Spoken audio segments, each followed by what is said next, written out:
In a small village school, there was a boy named Felix who always came second in class. He was a smart boy, diligent in his studies, and quick with answers when the teacher asked questions. But despite his best efforts, there was one obstacle he couldn't overcome. Nisa, the girl who always claimed the first position. Every time, no matter how much he prepared, he would hear their teacher announce, "First position, Nisa," and the words would pierce his heart like a thorn. Nisa was humble and quiet. She wasn't boastful about her success. She simply worked hard and helped her classmates when they struggled with difficult lessons. But Felix didn't see her kindness. He only saw the triumph that eluded him.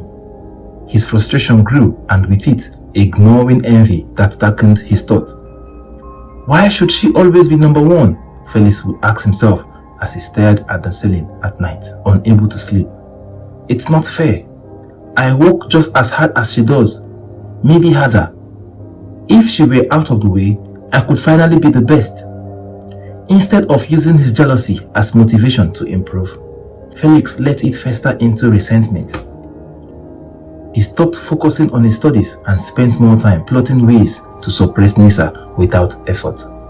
His mind turned to dishonorable schemes, ideas that made him feel powerful, though they filled his heart with bitterness. One day, during lunch break, while the other children played games in the schoolyard, Felix stayed behind in the classroom. He watched as the students left their bags hanging on the backs of their chair. His eyes zeroed in on a classmate's bag that bulged slightly from within. A calculator lay inside. A mischievous grin spread across his face, and he quickly unzipped the bag and slipped the calculator into Nisa's school bag. His hands trembled with a mix of fear and excitement. He glanced around the empty room, making sure no one was watching, and then calmly walked outside to join the other children, acting as though nothing had happened.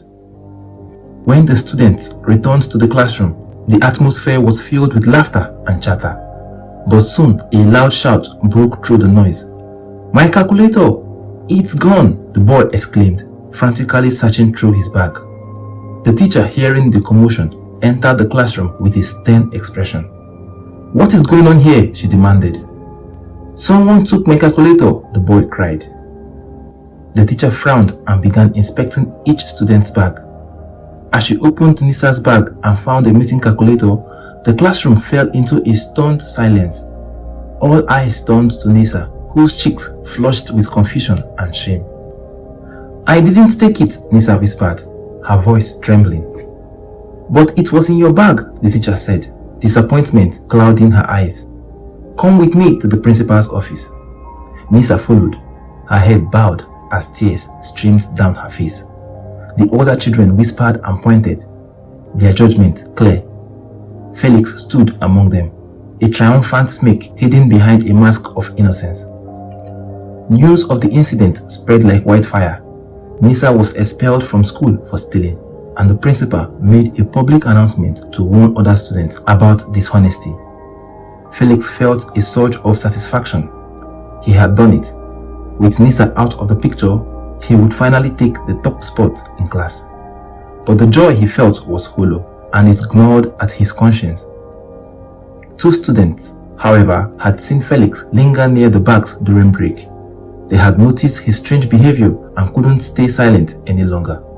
They approached the principal and told him everything. The next morning, the entire school gathered for an assembly. The principal's face was grim as he stepped forward. "Yesterday, we made a grave mistake," he began. "An innocent student was wrongfully accused. Thanks to two brave students who came forward, we now know the truth." The principal called Felix to the front. "Felix, you have not only lied, but also tried to destroy someone else's future. For this, you will be expelled from this school."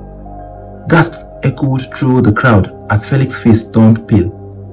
He opened his mouth to protest, but found no words. The weight of his actions crushed him. As the principal continued, he realized that his dream of being the best student had crushed into dust. Words of Felix's deception spread beyond the school. His parents, humiliated and heartbroken, tried to enroll him in other schools, but every school refused. "We cannot accept a boy who steals and lies," they said. Felix's education came to a sudden bitter end. While his peers continued their studies, he remained at home, burdened by regret and isolation. He took up work as a carpenter's apprentice in the village market, but whispers of his misdeed followed him wherever he went. Meanwhile, Nisa returned to school. The principal apologized to her in front of the entire student body. "We made a terrible error in judgment," he said. "We are deeply sorry." He presented her with a certificate of excellence and gifts as token of the school's remorse. The story of Felix and Nisa became a powerful lesson in the village.